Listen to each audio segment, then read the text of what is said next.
जय हिंद। हम लोगों ने ऑलरेडी 3 आईपीओ के एनालिसिस कर लिए हैं। अब बारी है चौथे आईपीओ की, स्कोडा ट्यूब्स करके। स्कोडा गाड़ी की बात नहीं कर रहा हूं, स्कोडा ट्यूब्स की बात कर रहा हूं। अब कंपनी है, छोटा सा आईपीओ है, तो भाई क्या ब्लॉक अनब्लॉक गेम होने वाला है? क्या कुछ अलॉटमेंट के चांसेस है? अच्छा, एक काम करता हूं, एचएनआई में लगा लेता हूं, क्या पता थोड़ा बहुत वगैरह डेफिनेटली एक बारी को ट्राई कर लेता हूं, मिल जाए।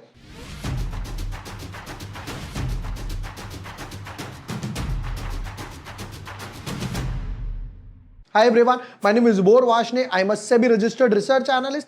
आज के वीडियो में करने वाले हैं स्कोडा ट्यूब्स आईपीओ के एनालिसिस, क्या हमें अप्लाई करना है या नहीं करना है, और करेंगे तो क्या लिस्टिंग गेन वगैरह हो सकते हैं बाकी 3 आईपीओ वगैरह के कंपैरिजन में। तो step by step business model, financials के वैल्यूएशंस पे लेकर आए हो, पीयर कंपैरिजन क्या है, पैसा किस लिए उठा रहे हो, फ्रेश इश्यू, ओएफएस वगैरह, और हमारा final verdict. But yes, before moving ahead, अगर अभी तक आपने चैनल सब्सक्राइब नहीं किया है या न्यू यूजर हो, पहली बार वीडियो देख रहे हो, प्रोस्ट्रम इन्फो, लीला होटल्स वगैरह, मिड कैप, स्मॉल कैप, कौन कौन से बाय करें, लार्ज कैप, म्यूचुअल फंड्स ने मये में, ये सब भी यहां पर मैंने डाल रखा है। आईपीओ टेबल की बात करें, स्क्लॉस यानी कि होटल लीला, एजेस, वो पार्क सेम डेट्स पर आ रहे हैं। प्रोस्ट्रम जो है वो एक दिन आगे पीछे आ रहा है, फिर उसके बाद अगले दिन स्कोडा ट्यूब्स आ रहा है। हालांकि इनका पैसा किसी के लिए भी यूज नहीं हो पाएगा, तो फंड्स वगैरह की रिक्वायरमेंट वगैरह बढ़ने वाली है। स्कोडा ट्यूब्स के साथ स्टार्ट करते हैं। Incorporated in 2008, limited is a manufacturer of stainless steel tubes and pipes. The company products are into two parts, seamless tubes and pipes और वेल्डेड ट्यूब्स पाइप्स वगैरह। सीमलेस जो एक पूरा बना देते हैं, वेल्डेड वगैरह जैसे जोड़ तोड़ के आप करके उस टाइप से बनाते हैं। फिर उसके बाद 5 category, seamless pipe, stainless steel tubes हो गया, यू शेप की ट्यूब्स वगैरह हो गया, इंस्ट्रूमेंटेशन ट्यूब्स वगैरह हो गया, और वेल्डेड शेप्ड यू ट्यूब्स वगैरह हो गया। ठीक है। The company market its product under the Skoda Tubes Limited. Customers include engineering companies, EPC हो गया firms, industrial companies across sectors, oil, gas, commercials, chemicals, fertilizers, power, ये वो वगैरह वगैरह हो गया। तो एक चीज तो क्लियर है कि भैया खुद बनाते हैं, बेचते हैं। मोस्ट इंपॉर्टेंट, B2B बिजनेस में भी है, ये नहीं कि डायरेक्ट कंज्यूमर को बेच रहे हैं, B2B में भी है। The company operates a hot piercing mill for producing mother hollow, which serves as the primary raw material for this. Manufacturing facility कहां पर है भैया? अहमदाबाद मेहसाना हाईवे पर है। फिर उसके बाद आ गया मार्केट प्रेजेंस है भैया, 49 स्टॉकिस्ट वगैरह है, 16 कंट्रीज में भी माल जाता है, यूएस, जर्मनी, नीदरलैंड वगैरह। इसे बोलते हैं भैया फॉरेन कोलैबोरेशन, जैसे कि पीपी वाटर बॉल्स। जिसको ये जोक समझ आया, समझ जाओ कि पीपी वाटर बॉल्स क्या है। जिसको नहीं समझ आया, यूट्यूब कर लेना।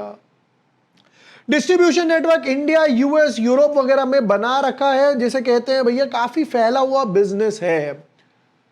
चलो जी, नेक्स्ट पार्ट पर चलते हैं। ऑलरेडी 2 मूवी के डायलॉग्स वगैरह हो गए। कहते भाई आईपीओ आ रहा है 28 तारीख को, फ्राइडे को क्लोज होगा, 3 दिन तक आईपीओ रहेगा। टेंटेटिव अलॉटमेंट जो आएगी वो 2 तारीख को आएगी, रिफंड वगैरह 3 तारीख को, और 4 तारीख को बोलते हैं कि भाई हम लोग लिस्ट वगैरह करवा देंगे। नेक्स्ट चीज पर आते हैं भाई, प्राइस बैंड, वैल्यूएशंस, ये भी समझ लेते हैं जरा एक बार।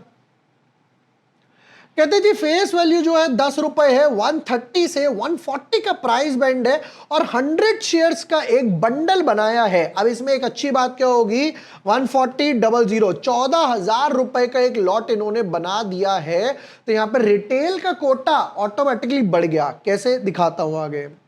टोटल इशू साइज बनाया भाई 220 करोड़, और पूरा का पूरा फ्रेश इशू है। 100% यहां पर इन्होंने कहा भाई फ्रेश इशू है, सारा का सारा पैसा कंपनी में डालेंगे। बहुत बढ़िया बात है। कहते भाई क्यूआईबी को आपको 50% देंगे, रिटेल वालों को 35, एचएनआई को 15। अगर अप्लाई करते हैं तो इसमें करेंगे, देखते हैं आगे जाकर स्टेप बाय स्टेप। ये देखो जो मैं कह रहा था, यूजुअली क्या होता है, एक लॉट आता है 14,800, 14,900, 14,700 के आसपास। इनका एक लॉट आ रहा है 14,000 के आसपास, जिसकी वजह से रिटेल वाले 2 लाख से नीचे 13 की जगह अब की बार 14 लॉट्स लगा पाएंगे। तो रिटेल का कोटा ऑटोमेटिकली इन्होंने यहां पर बढ़ा दिया है। बाकी बात करें भाई समर्थ पटेल, जागरूक पटेल, पटेल एंड पटेल्स, तो 100% है। उसके बाद कुछ 85, 90 के आसपास रह जाएगा। देखते हैं आगे। अब आते हैं नेक्स्ट पार्ट पे भाई, फाइनेंशियल्स वगैरह पार्ट। बट फाइनेंशियल्स पे आगे बढ़ने से पहले देखिए हमारे जो है जून मंथ के सब्सक्रिप्शन प्लान्स ओपन है, जिसमें एक ही सेगमेंट में आपको equity cash, swing trades, intraday trades, option trades, Nifty, bank Nifty, stocks, सब कुछ एक ही प्लान वगैरह में मिल जाता है। जीरो ट्रेड्स वगैरह हो गए, तो जिसका लिंक मैं आपको डिस्क्रिप्शन और पिन कमेंट में दे रहा हूं। मई मंथ में समवट अराउंड 75 लोगों ने अप्रोक्सीमेटली रजिस्टर वगैरह करा था, जिनके साथ हम लोगों ने मारुति के ट्रेड शेयर किए थे, IRFC का पुट वगैरह शेयर करा था, इनवी का ट्रेड वगैरह लिया था, स्विंग ट्रेड, डिफेंस स्टॉक्स में क्या अच्छा खासा पैसा हम लोगों ने कमाया। तो अगर आप भी हमारी कम्युनिटी का पार्ट होना चाहते हैं, लिंक डिस्क्रिप्शन और पिन कमेंट में, अभी वहां पर जाइए, रजिस्टर कीजिए, अपना व्हाट्सएप का नंबर डालिए, मेरी टीम आपको सामने से पेमेंट कंफर्मेशन देगी और हमारी की जो व्हाट्सएप कम्युनिटी है उसमें ऐड कर देगी। वापस आते हैं हम लोग इसके फाइनेंशियल्स वगैरह पर कि इसके फाइनेंशियल्स क्या बोलते हैं कि भाई कितना पैसा कमा रहे हो, कितना गवा रहे हो। फुल ईयर और अगेन 3 क्वार्टर का ही इन्होंने डेटा दिया है, बट चलो कोई नहीं, देख लेते हैं बैलेंस करके। 156 करोड़, 238 करोड़, 330 करोड़, 428 करोड़, 70-80 करोड़ के एसेट हर साल में ऐड करते जा रहे हैं। रेवेन्यू की बात करें 195, सीधा 50% बढ़ के हो गया 307, 33% बढ़ के हो गया 400, और अब की बार है 363, आपका हो गया रेवेन्यू गिर गया। बट 3 क्वार्टर का रेवेन्यू है, पूरा नहीं है, 1 क्वार्टर अभी आना बाकी है, तो समवट अराउंड 450 460 करोड़ तक मोटा मोटा जाएगा।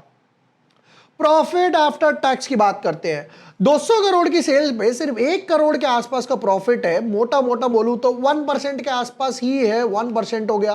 फिर 307 पे 10 करोड़ हो गया, 3% पैट मार्जिन हो गया। 402 पे 18, 4.5% का पैट मार्जिन हो गया, और 363 पे 24, 7.5% का पैट मार्जिन। क्या बढ़िया पैट मार्जिन ग्रोथ है, 1, 3, 4.5, 7.5, 10, 12, बढ़िया लग रहा है। पैट मार्जिन प्रॉफिट में ग्रोथ है, तो अप्रॉक्स 24 करोड़ के आसपास का प्रॉफिट है 3 क्वार्टर में, समवट अराउंड 32 करोड़ के आसपास इस साल में क्लॉक कर सकते हैं। रिजर्व्स एंड बोरोइंग्स की बात करें तो भैया 100 करोड़, 139, 202 फ्लैट है। एक अच्छी बात है फ्लैट है, बट यहां पर रिड्यूस करना चाहिए क्योंकि रिजर्व्स टू बोरोइंग रेशियो 2 से भी एक्सीड कर चुका है। कुछ इंपॉर्टेंट रेशियोज, पैट मार्जिन 4.5 जो हम लोगों ने ऑलरेडी देखा, रिटर्न ऑन इक्विटी यहां पर 28% के आसपास है, डेट हम लोगों ने ऑलरेडी कैलकुलेट वगैरह खुद कर लिया। पी रेशियो EPS नहीं है, कोई बात नहीं है। कंपनी किस किस लिए पैसे उठा रही है जरा वो भी देखें। कंपनी कहती है जी 228 करोड़ जो उठा रहे हैं उसमें से 76 CR हम लगाएंगे कैपेसिटी बढ़ाने में, और वर्किंग कैपिटल में लगाने वाले हैं 110 करोड़। तो 230 करोड़ में से 110 करोड़ एक गया, 76 एक गया, तो मोटा मोटा आपके पास 50 करोड़ के आसपास ही बचेगा। डेट नहीं उतारने वाले, ये थोड़ी सी प्रॉब्लम है। चलो कोई नहीं, कंपनी ने कुछ सोचा होगा। अब जरा आ जाते हैं कंपनी के कुछ पीयर कंपैरिजन में। स्कॉडा, रत्नमणि आ गया, वीनस पाइप, वेल्सपन आ गया, और सूरज वगैरह भी यहां पर नजर आ रहे हैं। समझ लेते हैं फटाफट से। कहते भाई EPS 4 है, इसका 89, 42, 1 और यहां पर 11, और रेटिंग दी जाए तो यहां पर रेटिंग मिलेगी आपको 4/5, क्योंकि आप नंबर 2 पर हो। नीचे से रत्नमणि, वीनस और सूरज आपसे आगे नजर आ रहे हैं EPS में। पी रेशियो की बात करें तो पी रेशियो यहां पर कैलकुलेटेड नहीं था। 31, 30, 27, 34, अगर 30 से ऊपर है तो डेफिनेटली ओवर वैल्यू नजर आने वाला है स्टॉक। चलिए जी फाइनल वर्डिक्ट वगैरह पर आते हैं। नंबर 1, सेक्टर डेफिनेटली अच्छा है भाई, स्टील पाइप्स और आजकल ये काफी चल रहे हैं, बट एक प्रॉब्लम है, जो बाकी पाइप्स वगैरह आए, PVC पाइप्स वगैरह, फिन केबल्स वगैरह के देखोगे तो उन्होंने उसको ओवरटेक वगैरह कर लिया, बट ये मेजॉरिटी B2B बिजनेस में नजर आ रहे हैं। ठीक है, ओवर सब्सक्रिप्शन, लिस्टिंग गेन, हालांकि थोड़े बहुत लिस्टिंग गेन इन्होंने टेबल पर छोड़े हैं। क्यों? क्योंकि फाइनेंशियल्स अच्छे लग रहे हैं, प्रॉफिट में है कंपनी, मार्जिन्स वगैरह बढ़ रहे हैं। अभी तक पूरी कंपनी प्रमोटर के पास ही नजर आ रही है, सारा का सारा पैसा कह रहे हैं कंपनी में डाल देंगे एक्सपेंशन वगैरह के लिए, अपने पास से कुछ भी माल वगैरह नहीं बेच रहे। क्योंकि छोटा आईपीओ 220 करोड़ के आसपास, so somewhat around 30 times plus oversubscribe वगैरह हो सकता है। मैं और भी लिखता 40-50 क्योंकि छोटा आईपीओ, बट क्योंकि उस टाइम पे ऑलरेडी 3 आईपीओ आ रहे हैं, कोई 2800 करोड़ मांग रहा है, कोई 2000 करोड़, कोई 1500 करोड़ मांग रहा है, जिसकी वजह से यहां पर इसका ओवर सब्सक्रिप्शन और बढ़ सकता था। अब आते हैं लिस्टिंग गेन की तरफ। लिस्टिंग गेन जो बनेंगे, क्योंकि भाई पीवीसी पाइप्स ने थोड़ा बहुत ओवरटेक करा है, बट ये B2B कंपनी है, केमिकल्स वगैरह और इन सब में जाती है। मैं जो लिस्टिंग गेन देखूंगा 8 से 15% के आसपास लिस्टिंग गेन देखूंगा। तो एक दो लॉट लगाएंगे, मल्टीपल डीमैट अकाउंट से ही लगाएंगे, राइट। एचएनआई कैटेगरी में नहीं लगा रहा हूं, रिटेल का कोटा ज्यादा है तो रिटेल के कोटा में एक दो लॉट लगाने वाला हूं मल्टीपल डीमैट अकाउंट से, ताकि मेरे अलॉटमेंट के चांसेस वगैरह थोड़े बहुत एक बारी को यहां पर बढ़ जाए। ये थे स्कॉडा ट्यूब्स के आईपीओ एनालिसिस। एंड यस, जैसा मैंने हमारे जून मंथ के सब्सक्रिप्शन प्लान्स के बारे में बताया, एक ही प्लान है सारे सेगमेंट्स वगैरह के लिए, equity cash, intraday, swing trade, जो penny stock, mid cap, option calls वगैरह के लिए, जिसका लिंक आपको डिस्क्रिप्शन और पिन कमेंट में मिल जाएगा। अभी जाइए, रजिस्टर कीजिए and be a part of our community. Video पसंद आया हो, share with your friends, like and subscribe. Thank you for watching the video. Lots of love.